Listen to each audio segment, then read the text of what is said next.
Good morning, good afternoon, good evening, or as we like to say here at Shady Acres Wood Shop, howdy. Today we have Kentucky Coffee Tree. Kentucky Coffee Tree. Now that sounds delicious, doesn't it? Let's take a look at it. This was sent to us from Tricia Humphrey. Thank you so much, Tricia, for sending this along. And Tricia included a note, and she said, now this Kentucky Coffee Tree has been known to show wind shear. I've heard it called wind shake before. But that kind of set me on edge a little bit, so I started looking the piece over. And if you look right there, you see that separation? See that curved line? Goes almost all the way through. And then if you look out this way towards the edge, you see some cracks that way as well. And if you turn it around to the other end, you see that same curved line. So that whole center is going to come out of there. And there's no stopping it. And there's kind of how you can tell there's no stopping it. See that? That's just a little bit of, it's almost like paper, fabric almost. And you can see it right in that crack. So there's nothing attaching this piece to this piece. I'm not scared of most wood. I don't know that I've ever, well, okay, one time, Tuffy sent me a piece one time. I said, nah, sorry, buddy, I'm not turning that one. Well, this is another one that I'm not turning. I'm just not going to. I'm just too old to be quick enough to duck when this goes flying. And I'm sure that's exactly what's going to happen. So I'm so sorry, Tricia. I really am sorry. I really wanted to turn this. Look at that beautiful bark. Oh my gosh.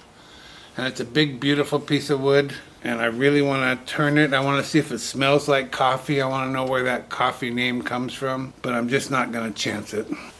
But in the same box, Tricia sent along several smaller pieces. She probably calls them box stuffers, much like Tuffy calls his box stuffers. And this happens to be a piece of maple, and this is what we're going to turn today. This one looks pretty good. It does have some cracks in there, but they don't present anywhere else in the ends or anything. So I think it's going to be stable enough for us. So I was trying to determine, we're going to turn it this way up. That's the way I would normally do it. But I don't think so. I think we're going to turn this way up. This is going to be the top. And we're just going to make a nice, clean, hopefully smooth, feel good, shiny maybe, maple bowl. What do you think? Can we try that? Can we try just a plain old maple bowl? Let's try it. So I'm going to measure corner to corner, corner to corner. I'm going to drill a hole here in the center for my woodworm screw, get it mounted up on the lathe, and we're going to get to turning this piece of maple from Tricia Humphrey. The piece is about 5.5 inches in each direction, and it's about 2.5 inches thick. We're going to be turning at 640 RPM, 5/8 inch bowl gouge, mask, and face shield on.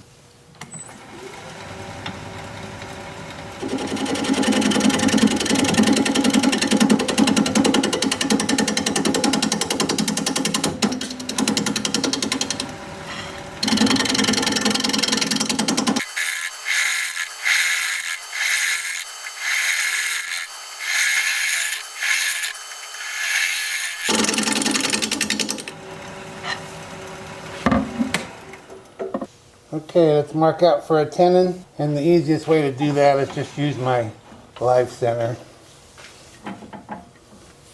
So I can just lay my pencil across the live center and mark out.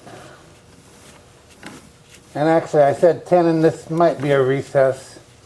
I do see a crack there, so I'm not sure. But it's a small piece, and sometimes the recess is quicker and easier. And now that we know where that is, let's work on the corner here a little bit.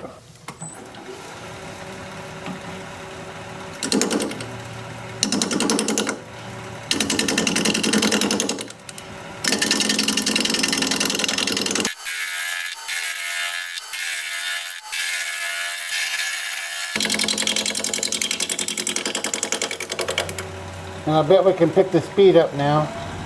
At about 800.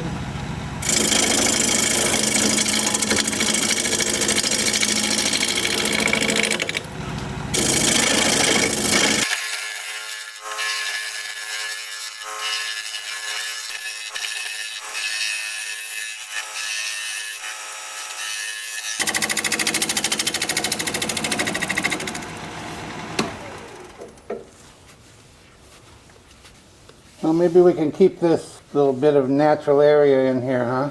That'd be kind of cool. Because I think, yeah, we're round. All the flats are gone except for that.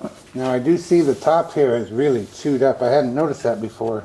It wasn't flat, I know that, but... Alright, let's go with that for now. I'll move back down here and put in a recess, I think.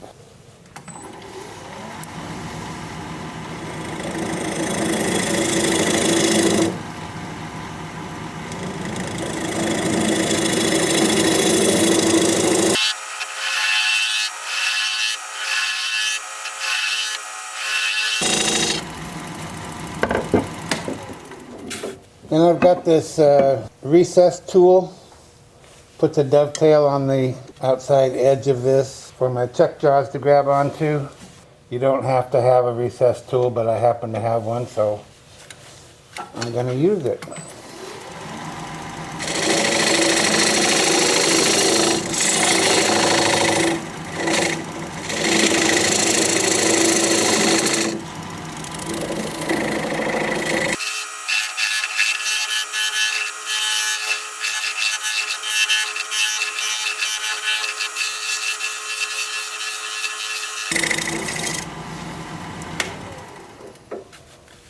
And we got a cool little flat spot there too.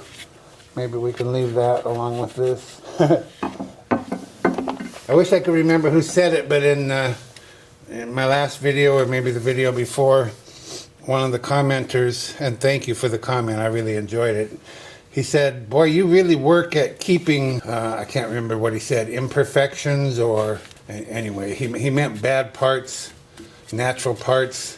He said, you really work at keeping those in the piece, where most people might want to get rid of them. And I guess I do. I guess I hadn't really thought about it that way. But yeah, I'm always looking for something just a little bit different, rather than just a smooth, perfectly round bowl. I like the little imperfections. Maybe that's what he said, imperfections. And true enough, I do. I like them. And you don't want to go too deep on these, you know. Sometimes I see people have made them like a 1/4 inch or 1/2 inch deep, and it's kind of ugly. All you need is 1/8 of an inch. If your chuck jaws are dovetail, now they're not all dovetail, so I guess yours are not dovetailed. Maybe deeper is better, I don't know, but you just don't need it that deep. Okay, let's see if we can clean up this side here a little bit.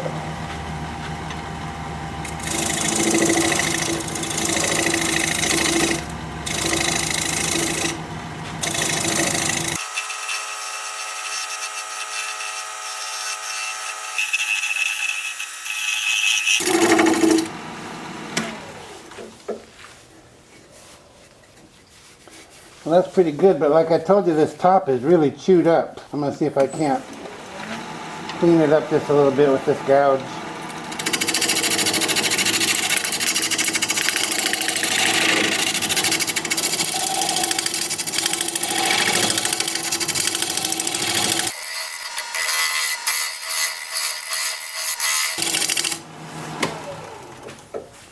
Oh wow, it just goes a lot deeper than I thought it did. Now this is good over here, it's just that one bad spot, huh? Look how far I have to come down to get rid of it. Well, that's a shame. Got some nice spalting in there. If I got to come down this far, that spalting might be gone. Well, heck, I'll try a little bit more.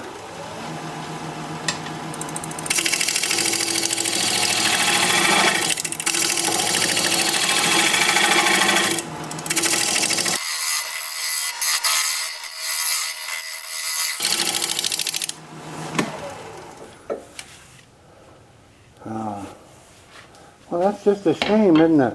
What can I do? What can I do? Not much. I mean, it's just the way it is. Oh, wow. That whole layer wants to come off of there. It's going to be a pretty shallow bowl. Well, you know, I think I'm going to have to cut that away, but I'd rather cut it away than have it break away and take more with it than is necessary. So I'm going to glue it down. I'm going to put some CA under here and put a clamp on there. I guess when I turn it around, I'll work on the top side here, and maybe I'll have more control, more visual reference than I have from the side here. So I'm gonna glue that down. I'll be back in a few. Well, it's actually the next day. I did get this all glued down up here, put a clamp on there, went in the house to get a cup of coffee, and the power went off. and stayed off for, I don't know, 3 hours or so. Anyway, so I went to Costco. Of course, what else are you gonna do? They're the only place around here that has power when it happens. So 65 bucks later for stuff I didn't need whatsoever. Anyway, so now I'm back. The glue's all dry, it's clamped down, it's good to go. So I'm gonna go ahead and sand this, and I don't know, maybe I'll put some sanding sealer on here and then flip it around and see what we can do with the top. I'm real anxious about that part. Well, I did get a pretty smooth finish off of here from the chisel, so I'm gonna start at 150 grit, and I'll show you what that looks like as soon as I get my mask on.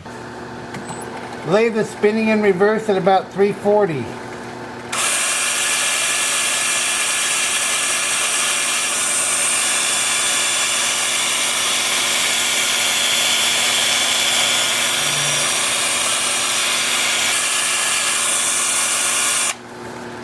So that's about it. It's not too exciting. I'll do that up through 400. I'll bring it back here and we'll put, I don't know, maybe not sanding seal. I don't know, something on there. See you in a bit. Well, this isn't going to take long because there's not much here, is there? My nice medium-sized bowl turned into a little guy, a little dish. I think I may know a way that we can not cut any more away from the top and still make it nice. Oh, I'm applying sanding sealer. This is shellac based sanding sealer. It's called Zinsser Seal Coat. And then I'll put Zinsser shellac over that. But probably not until after I turn it around and hollow it out. And then we'll put the shellac on all at once. This is actually a crack right here, but it has an end point and another end point, so I don't think it's going to give us any problems. I can get a fingernail into it, however, so it's not exactly a hairline crack. A little bit bigger than that. Okay, well, there we go. So it'll take another coat, and then I'll bring it back and we'll start working on the inside. See you in a bit. I've got the piece turned around with the chuck expanded into the recess. I'm going to be using a 1/2-inch bowl gouge. We're going to be turning at 1300 RPM, mask and face shield on.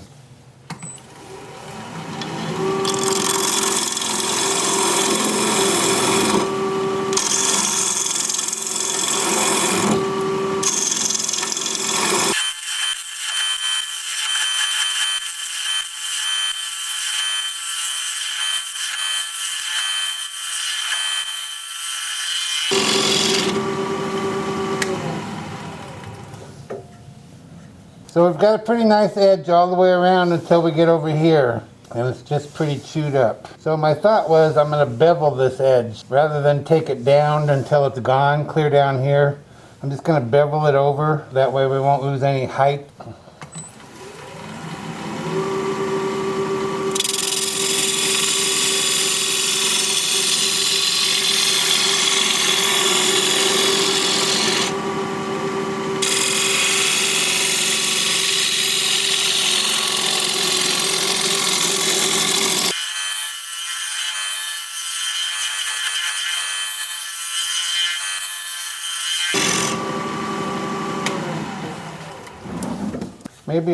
Maybe I'll bevel this edge before we go any further while I still have a little bit of support.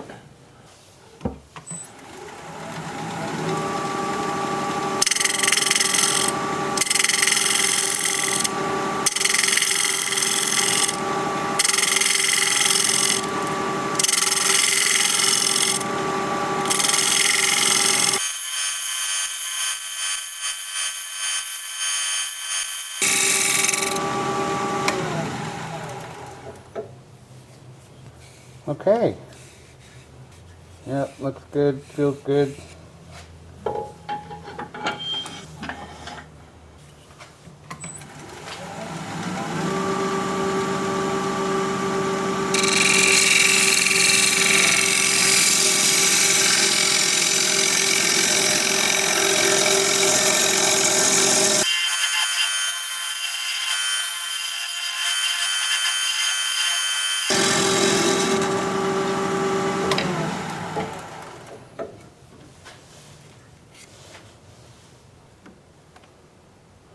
Well, we can go a little more, not much. We're about 3/8 of an inch now. What do we got here? Got about a 1/4 inch wall. I could thin that down a smidgen.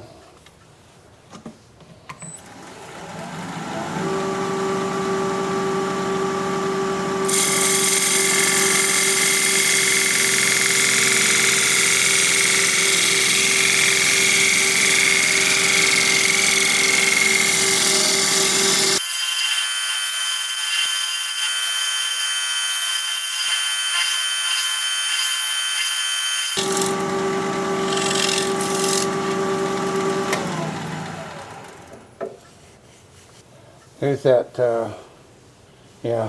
Remember the crack I told you about that I could get my fingernail in? Here's the inside of it.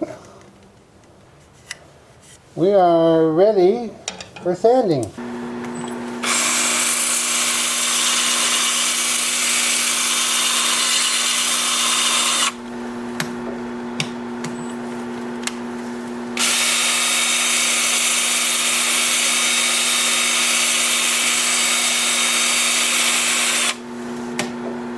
I'm starting at 100 grit. I'm alternating between forward and reverse. Lathe is spinning about 300 RPM. I'll work my way up through 400 grit. I'll bring you back here in just a bit and we'll put some more sanding sealer on there. See you in a bit. Well, that sanded up just real nice. This little beveled edge, that did save me some, it saved me from removing more wood than I wanted to. But it also is a nice looking design. And I learned that from my buddy Dave at Calmwood Creations. I saw a couple of bowls that he did that had that. And it's a simple thing, you know, you may not even be able to see it from your angle, but from the side, you'll see it later. From the side, it's a nice look. And I don't know why I haven't, well, I don't turn things like this very often, I guess. That's why I haven't done it before. But I like it. So thanks, Dave. Good tip there, bud. And this is sanding sealer, just like I put on the outside. And I did put 2 coats on the outside, and I will put 2 coats on the inside here. And then I'll put shellac on. And I apply the shellac exactly like this, so I don't ever show that part. It's exactly like this. No difference at all. Just a rag. Sometimes a brush when necessary, but it looks the same as what I'm doing, so I'm not going to trouble you with watching me do the same thing. There are a few features in here. I mean, you know, maple can be pretty plain, but I love this little knot, and I love the little bit of spalting that we have, and I love the feature on the outside here that's kind of natural still. It's just a small bowl, but it's probably what we might call a 30-minute bowl. It'll hold about 30 minutes worth of M&Ms before you have to get up off the couch and fill it up again. So that's it. I will let this set up for an hour or so. Buff it up with my 3M Scotch Brite pads. A gray one in between coats and a white one after the final coat. That's when I'll bring you back. See you in a bit. Well, I really wanted to turn that Kentucky coffee tree wood. I really wanted to. And I'm going to keep it around.